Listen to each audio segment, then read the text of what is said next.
Yo, what's up guys? PKSparkxx here, and welcome to Season 2 of the Hot Top 5. This series where I tell you guys my top 5 on many topics, and at the end of each top 5 video, you vote for next week's top 5 in the comment section below. New top 5 lists will be uploaded every Tuesday at 3:30 p.m. Eastern Standard Time. Today, I'm doing something a little different than the previous 2 installments. I heard your voices, and you guys were saying that the top 5 sounds a little scripted. So, today's top 5 will be unscripted. And with that being said, I'm sure the commentary will have a different feel to it today.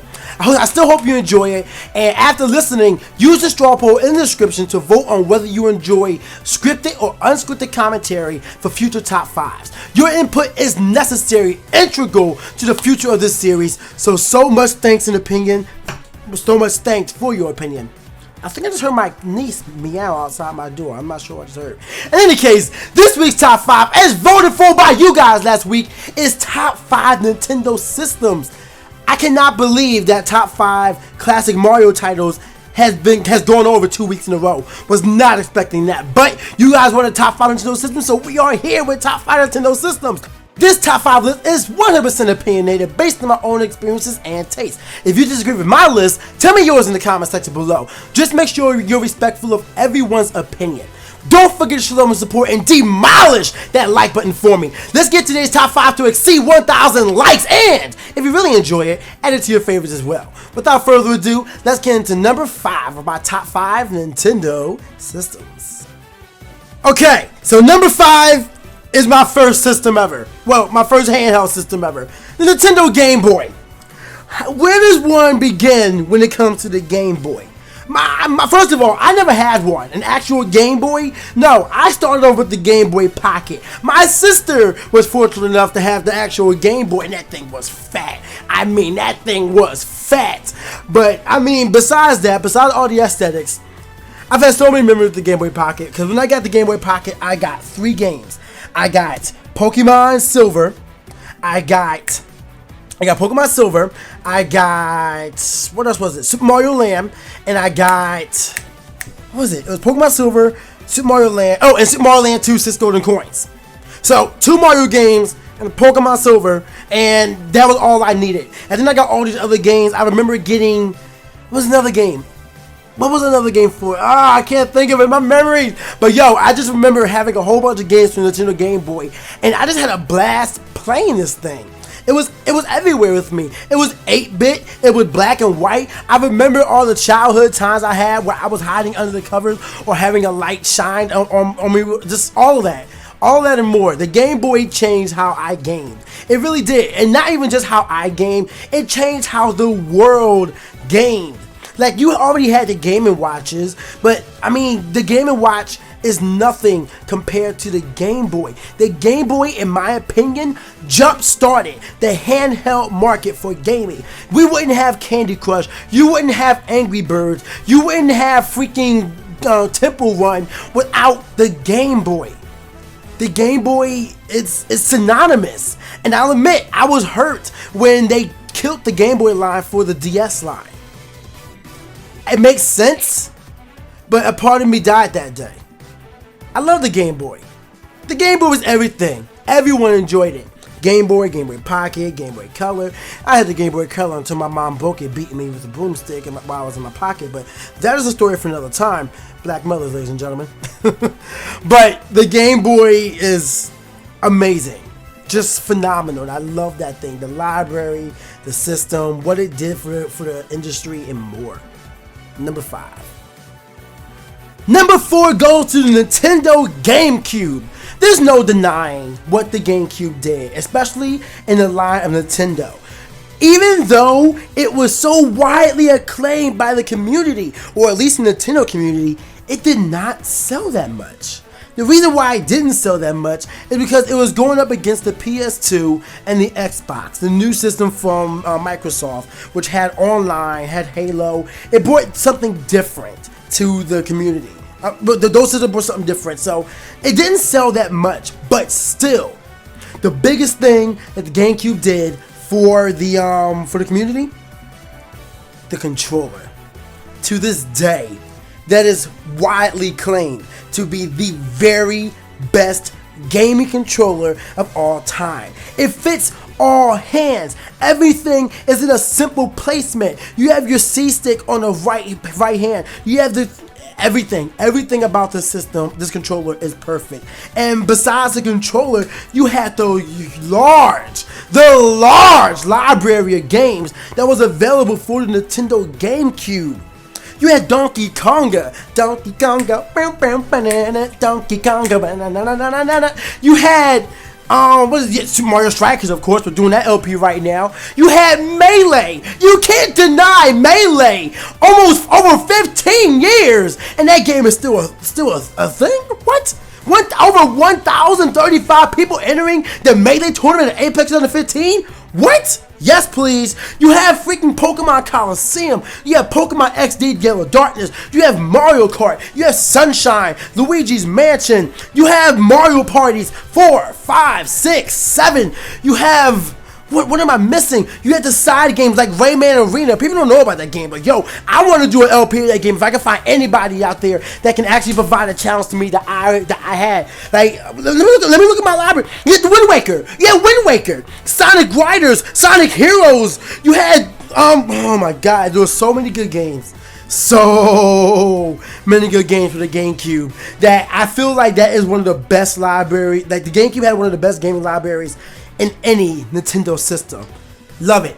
Love it. Love it. Love it. We move on to number 3, Nintendo Wii. Wow, that rhymes. I did not put Nintendo Wii third because it rhymed. Did not do that until now. But what is it? Yo, Nintendo Wii. How can I explain this? Nintendo Wii was integral to the gaming community because it hit the casual audience. Not just targeted, it hit them. You had people in retirement homes. You playing Nintendo Wii, playing Wii Sports. I want you guys to know, one time I got stuck at my job, and I used to work in a retirement home. It was a really bad snowstorm, so I just stayed the night there. So I had a little cot thing and everything, and I'm just wandering the entire building because it's not really a retirement home. It's more like a community type of thing. So it's like a lot of things you could do there. So I'm sitting in the TV room, and the old ladies come in, and they're like, "Oh, I'm sorry, Sonny. I didn't know you were in here." We'll go. I'm like, no, by all means. I'm in your home. You go on and do your thing. And I just put up my DS. So what they did was they went to the closet, they got the Nintendo Wii out, hooked it up, and were playing Wii Sports Bowling. And I'm like, you go, ladies, you go. Yo, that's just something I'll never forget. You had the library, first of all, Super Mario Galaxy, and the way that with the Wiimote, the motion control, how that changed gaming. Yo, the Nintendo Wii inspired the PlayStation Move and the 360 Kinect, which is now an integral part into the Xbox One. So, I mean, if it wasn't for Nintendo, then Xbox One wouldn't have no Kinect. I'm just saying. We had, let me look at my game real quick. First of all, you had Brawl, you had Mario Kart Wii, you had Mario Strikers Charged. Oh wait, I forgot Star Fox Assault for GameCube. Whoops. You had Super Mario Galaxy 1 and 2. You had the Metroid Prime Trilogy, Twilight Princess, Skyward Sword. The game library was decent, not phenomenal, but decent. But for the casual audience, it did what it had to do, and it targeted them, and it got them into gaming. And to this day, those people that I knew who picked up a Wii for their first system, they even started playing little handheld games like Candy Crush. They got them into gaming and let them know, like, gaming is not just something for the quote-unquote hardcore gamer. Anyone can do it. Anyone can do it. Like my uncle, he would call me over his house sometimes, like, "Yo, man, let's play WWE Raw versus SmackDown, or whatever." I'm like, "Okay," and I came to his house and I gave him to work with my custom character. But I mean, he enjoyed it. Before the Wii, he didn't do that. So that's what I think the Nintendo Wii is important with. It actually brought in a lot of people to gaming and gave a wide audience, and it sold a lot of units. You guys can see the score right now on your screen. It sold a lot of units. Nintendo Wii, number 3. Once again, I did not do that on purpose. Number 2 goes to Nintendo 3DS. See, now if I actually wanted to, play something to be rhyming, the Nintendo 3DS and number 3 would have been more funny than Nintendo Wii and number 3. But in any case, Nintendo 3DS, this game, I know I said that the Game Boy introduced handheld gaming. Well, Nintendo 3DS blew it out the water. Street Pass, 3D environments, online capabilities. I mean, granted, I know the PS Vita doesn't, but I mean, let's be real here. Who has a freaking PS Vita? Everybody and their mama has a 3DS. As a matter of fact, the 3DS has sold more systems than Nintendo Wii U. The 3DS has more games that are widely acclaimed than the Nintendo Wii U. You want to go down the libraries from Nintendo 3DS? Just in my game case right now, Pokemon X and Y, Mario Golf World Tour, The Legend of Zelda: Link Between Worlds, Kid Icarus Uprising, Mario Kart 7, Fire Emblem Awakening, Super Mario 3D Land, Mario Luigi Dream Team, Pokemon Omega Ruby and Alpha Sapphire, and of course, Super Smash Bros. For the Nintendo 3DS. What? Is there a Smash Bros. On the 3DS? On the handheld system? Yes, please. Yes, please. Now, granted, there's never a C-stick, but that's besides the point. But still, oh, actually, it will have a C-stick because new 3DS is coming out soon. So, it has everything. It has everything. And then, of course, you have the virtual library, which, of course, the Nintendo DSi dabbled in, but the 3DS, once again, blew it out the water. I'm just waiting on Pokemon Red and Blue to be downloadable. I don't understand why they aren't doing that. Game Freak, get off your butt and understand that the classics, while you want to move forward with Gen 7 and Gen 6, I can tell you're doing this reboot thing, because we heard what Zinnia had to say in the Delta episode. But still, like, just throw it back. Let people enjoy their childhood. Let them experience how bad Pokemon was in first gen. Let them know how broken Alakazam was. Let them know how moronic it was the way that Hyper Beam and Wrapped worked. Let them know that before 4th gen, there was no physical special split. None of that. Nintendo 3DS, it's that system. Nintendo 3DS is that system that everyone in the mama has. Everyone enjoys. Everyone loves. And the games just keep on coming. Shoot, we got a new Fire Emblem Awakening, Fire Emblem game that was just announced. So, I mean, 3DS is powerful. More powerful, well, not as powerful graphically than the PS Vita, but aesthetically, yeah, nothing, and nobody is beating Nintendo in the handheld market. And of course, to my longtime viewers, you saw this one coming. The Nintendo 64 is the #1 system Nintendo has ever belted out. It kind of falls in line with the Nintendo GameCube, except this one was innovation. The GameCube was embellishment, but none of that could have been made true without the Nintendo 64. The only thing that held it back was Nintendo once again being stubborn and wanting to stay with cartridges while everyone else is going to discs. That means that the graphical images, graphical power, and everything else was just lacking compared to what the Sega Dreamcast and the PlayStation could do. But with that said, Banjo-Kazooie, Banjo-Tooie, Super Mario 64, need I say it, Mario Kart 64, Super Smash Bros. We have Pokemon Stadium 2. We have Diddy Kong Racing. We have Perfect Dark, GoldenEye. Oh my god, GoldenEye was so popular that when Microsoft acquired Rare, they brought that back. We have Mario Party 1, 2, and 3. Widely acclaimed as the best Mario Parties in the entire series. Personally, I like Mario Party 1, however, I'm not sure if I like it more than Mario Party 2. Then again, I really like Mario Party 7. We might have to do a top 5 Mario Party soon, but that's besides the point. Nintendo 64 it defined 3D platforming with Super Mario 64. It is one of the only Nintendo systems to sell with a very limited launch library. All it had was Super Mario 64 and Pilot Wings 64. And it sold like hotcakes. That thing was gone. Everybody wanted it. Mario 64, yo.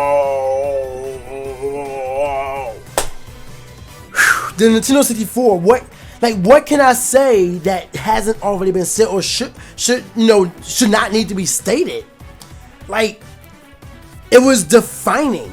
Like I said, the only thing it was lacking in this time was the fact that it was still using cartridges, which are pretty much ROMs that we use in our computers nowadays. But otherwise, Nintendo got it right.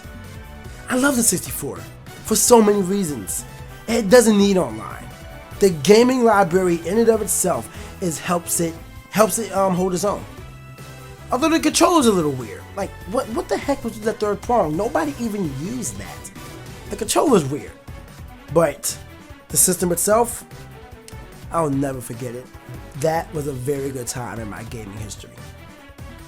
Besides the Game Boy, thanks Mom, I still own each of these systems and the games I purchased with them during their time.